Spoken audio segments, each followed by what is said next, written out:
In March 2020, Heroes Bridge set out to dispel the myth that aging veterans who answered the call to serve in World War II, the Korean War, and Vietnam War are being served by the government programs that promised to serve them in their twilight years. The Department of Veterans Affairs reports that in 2019, only half of the nation's 19 million veterans have ever enrolled in America's VA healthcare system. There are several reasons why aging veterans do not access VA benefits. The inability to navigate the paperwork required to secure benefits. Poor computer skills to access online portals and applications. And finally, a stoic stance that there are others in far greater need who could put the resources to better use. It is also a common misconception that all of our nation's veterans qualify for VA benefits. In reality, the qualifications and criteria for assistance are quite complex, and many that do attempt to navigate the system are denied after months of waiting. Most never try again. A team from Heroes Bridge visited 3 veterans who receive their care and live within commuting distance to our nation's capital. While their living conditions are unacceptable anywhere in the United States, the fact that they are in the shadow of the nation's spectacular monuments built to honor them makes their housing conditions even more shocking. 2 of our 3 veterans live alone with no living family members to offer support or assistance. Our 3rd veteran cares for his 50-year-old disabled daughter.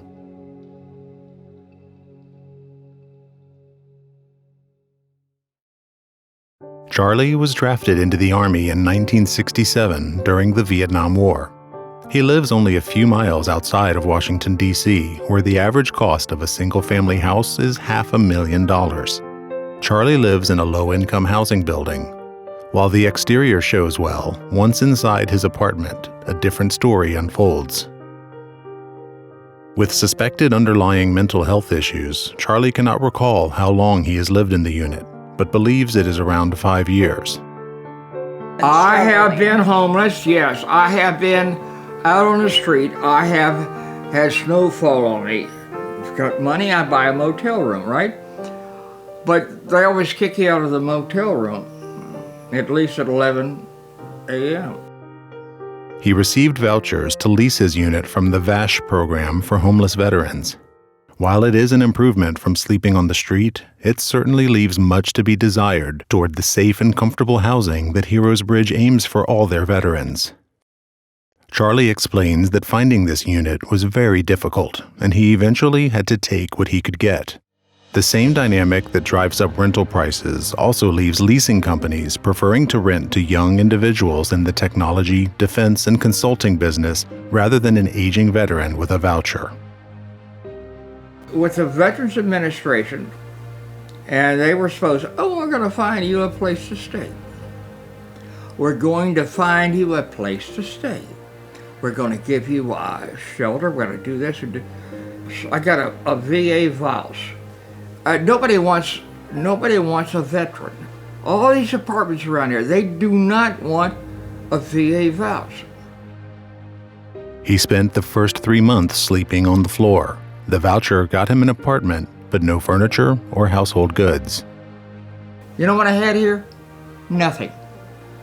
I slept on the floor right over here. There was no furniture, no nothing. There was no heat. There was nothing for over 3.5 months. A smoker, the smell of cigarettes is deeply embedded in the carpets, smoke having stained the walls over the years. His weakened physical condition means he tires easily and requires the use of a wheelchair, navigating tight turns in the 1-bedroom apartment. Unable to clean, Charlie relies on the county to send someone to clean his apartment. If these people actually show up, it is clear they aren't cleaning very well. Furniture is pushed against the walls and trash piled in front of an inaccessible sliding glass door. Nothing is suitably cleaned or disinfected, creating a poor health environment for someone with an already weakened immune system. His refrigerator is dirty and bare. He mainly exists on Boost energy drinks and alcohol. Charlie uses what little money he has to pay others to bring him liquor.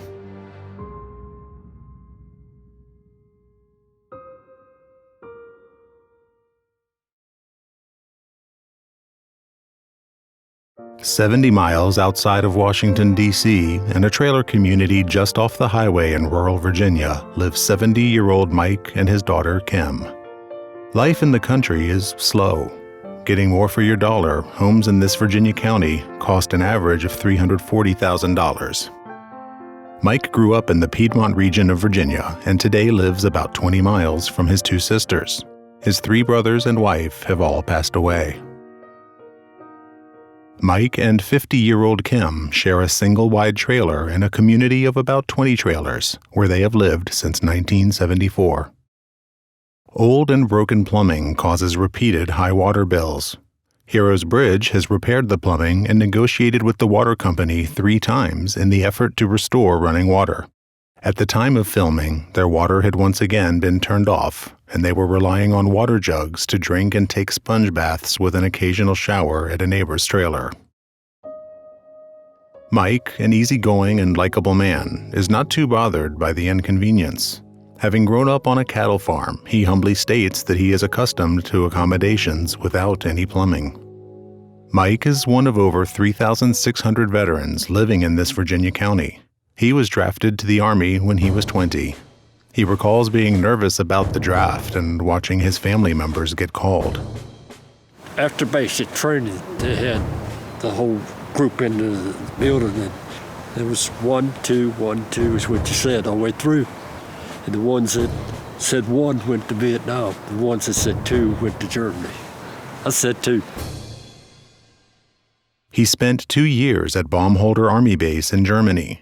After active duty, he was a reservist for 2 years, and then on standby for another 2 years. In 1974, while on standby, he moved with his wife to the trailer. The 50-year-old trailer is falling apart. Infested with bugs, plastic lines the windows and hallway to keep the heat in and the wind out. The exterior walls are also falling apart, giving animals access to make homes beneath the trailer. There is little left in the budget for repairs. Pretty much every dollar I make goes out. We both pretty much broke right now. His daughter is disabled and dependent on him. She has a 30-year-old son who suffers from bipolar disorder and autism. Kim feels he is better cared for in a home than with his mother and grandfather. She is unsure if he will ever live with her again. To keep food on the shelves for the 2 of them, Mike visits a nearby food pantry. I do manage to go to a food closet, which helps out a great deal. Following his service, he found work in the construction industry. He worked for his uncle as a pipe layer. There is no work in this field for a man of Mike's age. He is dependent on the charity of others, but remains grateful for his life and service. I would do it all over again. I feel that every person should serve their country.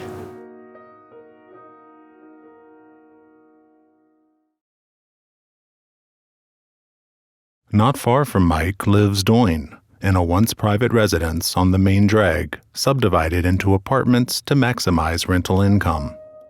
He lives in apartment 1. The nearly 100-year-old building shows its age. The smell of raw sewage is evident at the entrance from a burst pipe on the property. Doyne's front door is warped and requires some effort to close properly. Consisting of only 2 rooms, side by side with a small bath and kitchen on one end, the apartment has an eerie glow in the bright sun of the March day. The glow is from the sunlight filtering through opaque plastic sheets and towels covering all the windows. Tacked onto every window, plastic also hangs between the doorways. Like Mike, it is used to keep the cold out and the warmth in. Cold air is coming in from everywhere, and then my electric bill goes up. No doors on the kitchen and the bathroom. You freeze to death trying to use the bathroom.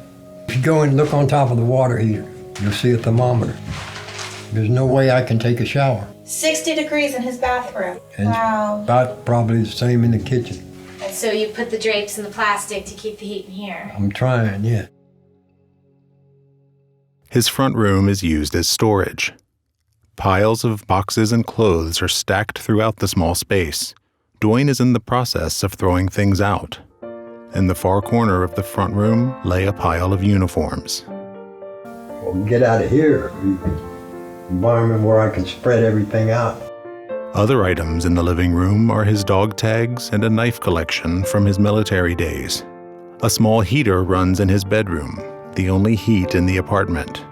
The heater stirs up dirt and dust particles, contributing to Dwayne's difficulty breathing and other health issues. Heater blowing hot air. It blows the dirt and the dust, and I'm breathing it in. And I've gotten worse since living here. The bathroom reads a temperature of barely 60 degrees. Too cold to shower during the winter months. Dead bugs are throughout the apartment, crushed on the walls, dead on the floor.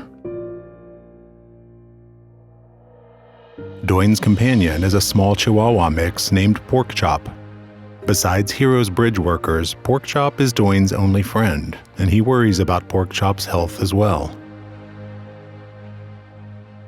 The Master Sergeant retired from the Army in 1993. Among his belongings are Army Commendation Medals and certificates. Awarded for heroism, meritorious achievement, or meritorious service, Dwayne has a pile of framed certificates, yellowing with age.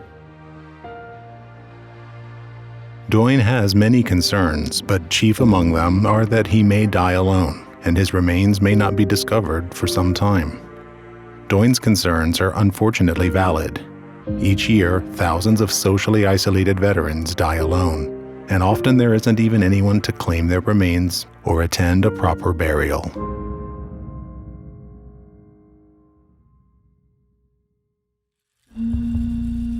Our veterans aged 65 and older fought in wars that helped shape our nation. They answered the call to serve, and they deserve better than this.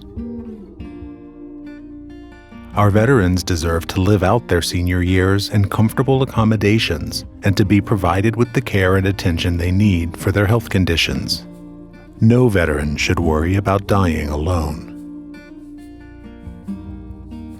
Heroes Bridge has a vision where no older veteran lives in substandard housing, alone and afraid of how they will make it another month. We envision bringing these marginalized and socially isolated veterans together in one caring and supportive village. Although improving the terrible circumstances of our elderly veterans is certainly reason enough for this initiative, we know there are other benefits of such a community. Our conceptualized village would bring our most at-risk veterans into one communal space where they benefit from each other's friendship and company. Without question, one thing they all readily admit is that they all long for the close bonds and support of their brothers and sisters in arms. A small community center in the middle of the village would provide multiple opportunities for them to no longer be alone in the world. Other services such as medical care, faith services, and engaging activities could easily be incorporated into the village concept. We would strive to be an example of a model of care for all elderly individuals living in difficult circumstances. This centralized village would also give our amazingly supportive community a multitude of opportunities to become involved and support our region's elderly. We have an enthusiastic base of supporters and volunteers, but engaging them across 3 counties and hundreds of individual homes is challenging.